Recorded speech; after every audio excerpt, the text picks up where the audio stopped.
Hello students, last lectures में हमने प्रकाश के नेचर को जाना और वेवफ्रंट्स के बारे में समझा।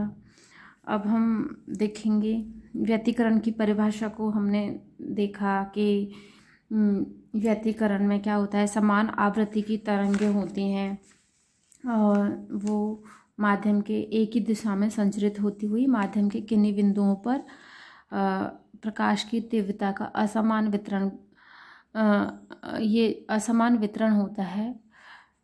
तो ऐसे प्रभाव को प्रकाश का व्यतिकरण कहा गया। व्यतिकरण की परिभाषा में हमने दो वर्ड्स आए, समान आवृत्ति एवं अध्यारोपित। यानी समान आवृत्ति की हमें तरंगें चाहिए, तरंगें होनी चाहिए। एक सस्टेन्ड व्यतिकरण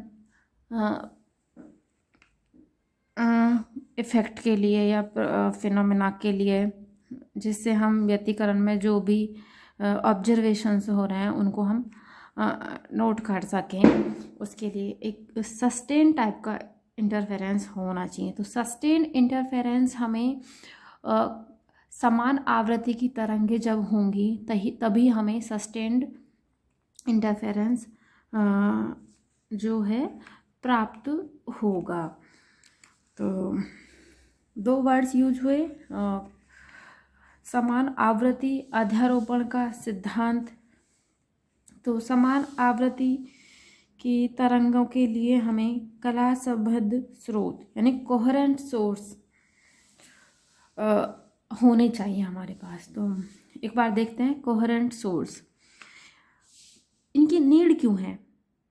क्योंकि हमें समान इंटरफेरेंस के लिए हमें समान आवृत्ति की तरंगें चाहिए, और समान आवृत्ति की तरंगें जब होंगी तभी सस्टेन्ड इंटरफेरेंस प्राप्त होगा।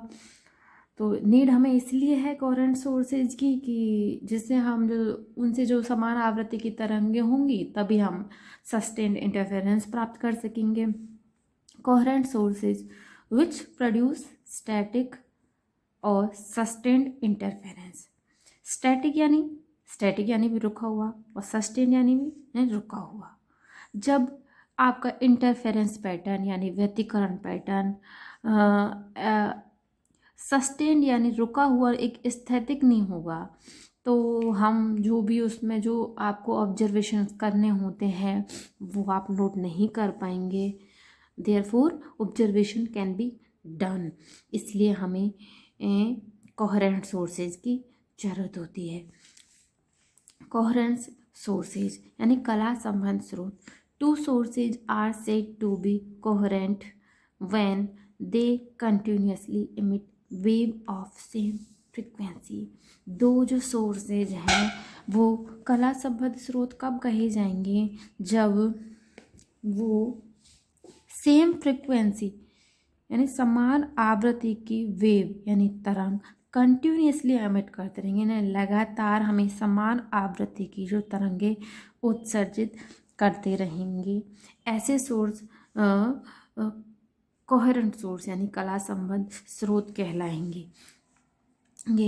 और दूसरी जो उसकी कंडीशंस है, initial phase difference del equals to 0 और डेल कांस्टेंट। यानी जो इसमें से तरंगे हैं, जो वेव है एमिट है, वो या तो फेज डिफरेंस 0 होना चाहिए या वो कांस्टेंट होना चाहिए, यानी टाइम के साथ वेरी नहीं करना चाहिए।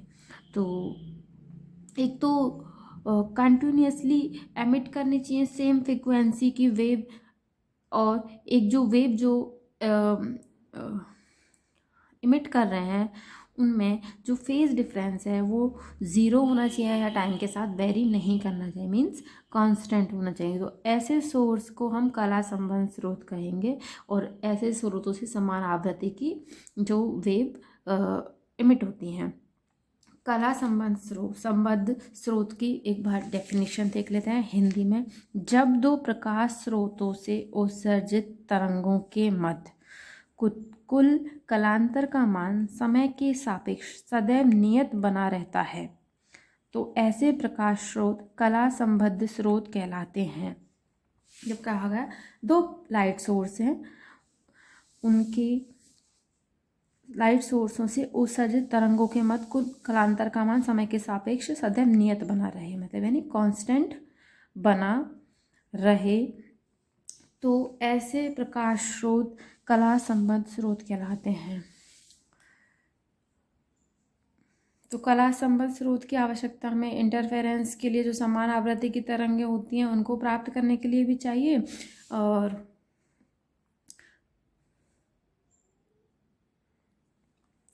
एग्ज़ाम पॉइंट ऑफ व्यू से देखें तो ये डेफिनेशन भी है आपको।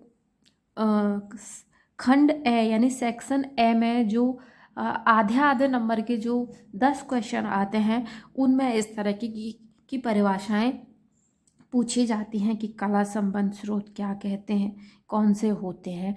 इससे पहले जब हमने तरंगाग्र के वेव फ्रंट के बारे में पढ़ा तो वेव फ्रंट से भी आपको आधा मार्क्स का जो क्वेश्चन सेक्शन ए में आता है उसके बारे में पूछा जा सकता है कि तरंगाग्र को परिभाषित कीजिए, तरंगाग्र को परिभाषित करें, और कला संबद्ध स्रोत क्या होते हैं, कला संबद्ध स्रोतों की हमें आवश्यकता क्यों होती है। अब आगे हम पढ़ने जा रहे हैं प्रिंसिपल ऑफ सुपर पोजिशन, यानी तरंगों का अध्यारोपण सिद्धांत। तरंगों का अध्यारोपण सिद्धांत।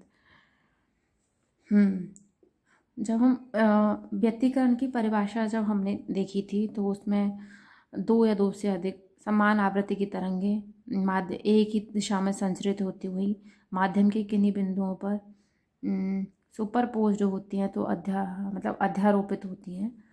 तो अध्यारोपण का सिद्धांत हमें थ्योरेटिकली मतलब जब इंटरफेरेंस पढ़ेंगे तो हमें अध्यारोपण का सिद्धांत काम आएगा, इसलिए हम पहले अध्यारोपण का सिद्धांत को देख लेते हैं।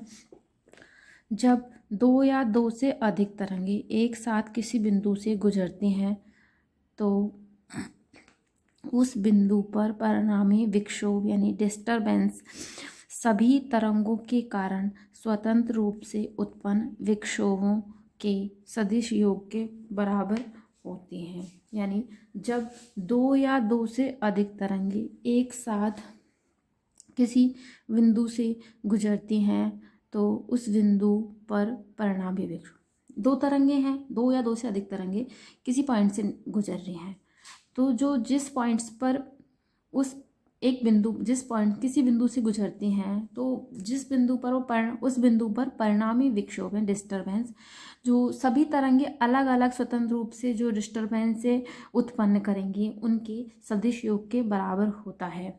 यदि किसी बिंदु पर विभिन्न तरंगों द्वारा उत्पन्न विक्षोभ यानी डिस्टरबेंसेस क्रमशः y1 vector, y2 vector, y3 vector इत्यादि हो तो अध्यारोपण के सिद्धांत से परिणामी विक्षोभ y वेक्टर कितना होगा, y1 vector plus y2 vector plus y3 vector, यानी इंडिविजुअल जो तरंगें उस बिंदु पर डिस्टरबेंसेस उत्पन्न करेंगी, विक्षोभ उत्पन्न करेंगी, उनके सदिश योग के बराबर होगा। अब यदि हम देखेंगे कि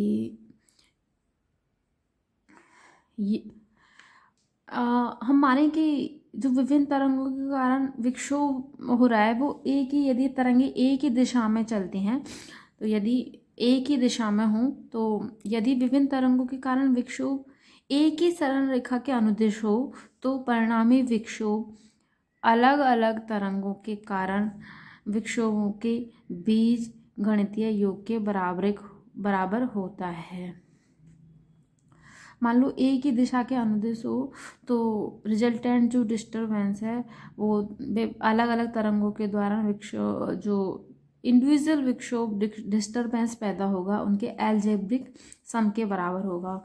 इसे हम लिख सकते हैं y बराबर y1 plus y2 plus y3 plus जितने भी तरंगे होंगे उनके एल्जेब्रिक सम के इक्वल होगा। 1 2 और इसे हम थोड़ा सा इंग्लिश में भी एक बार डिफाइन करें तो 1 2 or more waves when 2 or more waves disturbances superpose over each other in a common region, the resultant disturbance is equal to the vector sum of the individual disturbances. This is called principle of superposition.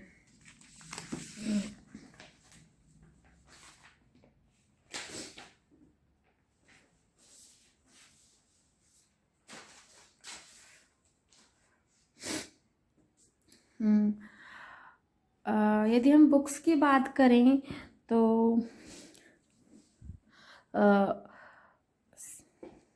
Optics की books की बात करें तो ये एक JPH publications की प्रकाशिकी optics book है, JPH पब्लिकेशंस की। और एक है आपकी CBH पब्लिकेशंस की ऑप्टिक्स। तो पहले से जो स्टूडेंट्स पढ़ते रहे हैं वो CBH पब्लिकेशंस की बुक्स को पढ़ते रहे हैं। ये बुक्स भी अच्छी है और JPH पब्लिकेशंस की बुक है प्रकाशिकी, वो भी दोनों अच्छी हैं। आप कोई सी भी बुक रेफ़र कर सकते हैं इसमें मैं पढ़ने के लिए, दोनों बुक अच्छी हैं। यदि आपके पास CBH की बुक है तो भी अच्छा है, यदि आपके पास JPH की बुक है तो भी अच्छा है। दोनों बुक्स लगभग समान ही हैं, 80 to 90%। दोनों की लैंग्वेज भी सेम है, दोनों को कंटेंट भी सेम है। JPH पब्लिकेशंस की बुक में